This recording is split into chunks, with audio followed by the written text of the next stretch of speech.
ইতালিতে প্রতিনিয়ত প্রবাসী বাংলাদেশিরা বৈষম্য হামলার শিকার হচ্ছেন। এর প্রতিবাদে রোমে বিক্ষোভ ও মানববন্ধন কর্মসূচির আয়োজন করেছে প্রবাসী তুসকোল্লানা বাংলাদেশি কমিউনিটি। প্রবাসীরা সমাবেশে তাদের নিরাপত্তা নিশ্চিত করতে বাংলাদেশ ও ইতালি উভয় সরকারের প্রতি আহ্বান জানান। ইতালি থেকে আমাদের প্রতিনিধি মিনহাজ হোসেনের রিপোর্টে বিস্তারিত। ইতালিতে প্রবাসী বাংলাদেশিদের ওপর ধারাবাহিক হামলার প্রতিবাদে রোমে বিক্ষোভ মিছিল ও মানববন্ধন অনুষ্ঠিত হয়েছে। সোমবার বিকেলে রাজধানী রোমের তুসকোল্লানা মেট্রো সংলগ্ন এলাকায় এক কর্মসূচি পালন করেন প্রবাসী বাংলাদেশি কমিউনিটির নেতৃবৃন্দ ও বিভিন্ন সামাজিক সংগঠনের সদস্যরা। বিক্ষোভে অংশগ্রহণকারীরা বলেন, সাম্প্রতিক সময়ে ইতালির বিভিন্ন শহরে বাংলাদেশি শ্রমজীবী প্রবাসীদের ওপর হামলার ঘটনা উদ্বেগজনক হারে বেড়েছে। এসব ঘটনার তীব্র নিন্দা জানান এবং ইতালির আইন শৃঙ্খলা বাহিনীর কাছে দ্রুত তদন্ত ও অপরাধীদের দৃষ্টান্তমূলক শাস্তির দাবি জানান। আমাদের বাঙালি কমিউনিটির তানকুলভাবে ব্যবসা করতে পারি, এই জন্যই আজকে আমাদের এই ম্যানিফেস্টেশন।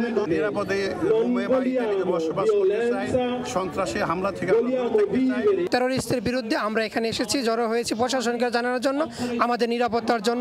এ সময় তারা আরো বলেন, বাংলাদেশিরা দীর্ঘদিন ধরে ইতালির অর্থনীতিতে গুরুত্বপূর্ণ অবদান রেখে আসছে, অথচ বারবার বৈষম্য হামলার শিকার হচ্ছে, যা কোনোভাবে গ্রহণযোগ্য নয়। তারা বাংলাদেশ ও ইতালির উভয় সরকারের প্রতি আহ্বান জানান, প্রবাসীদের নিরাপত্তা নিশ্চিত করতে যেন কার্যকর পদক্ষেপ নেওয়া হয়। সিকিউরিটির অভাব এখানে, যেখানে দিনে দুপুরে এসে মারধর করে যাচ্ছে। বাঙালিরা সবাই কাজ করে খায়, সবাই সুন্দরভাবে বসবাস করার চেষ্টা করে, কিন্তু এই কমিউনিটির উপর ইদানিং যে হিংসাত্মক আচরণ করছে বিভিন্ন দেশিরা, এটা আমরা সম্মিলিতভাবে সবাই প্রতিবাদ জানাতে। আমরা বিদেশি না, আমরা এই দেশে স্থায়ীভাবে বসবাসের জন্য এসেছি। তাই আমরা চাইব প্রশাসনের কাছে আমাদের সামাজিক, অর্থনৈতিক এবং আমাদের এই স্বাস্থ্যসম্মত আমাদের জীবনের নিরাপত্তা, সেই নিরাপত্তার জন্য আমরা আজকে এখানে সমবেত হয়েছি।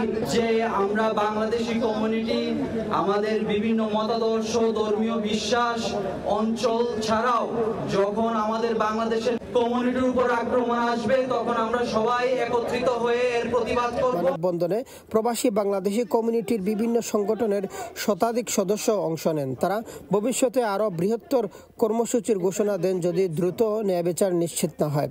ইতালি থেকে Minhaj Hossain, channel S news.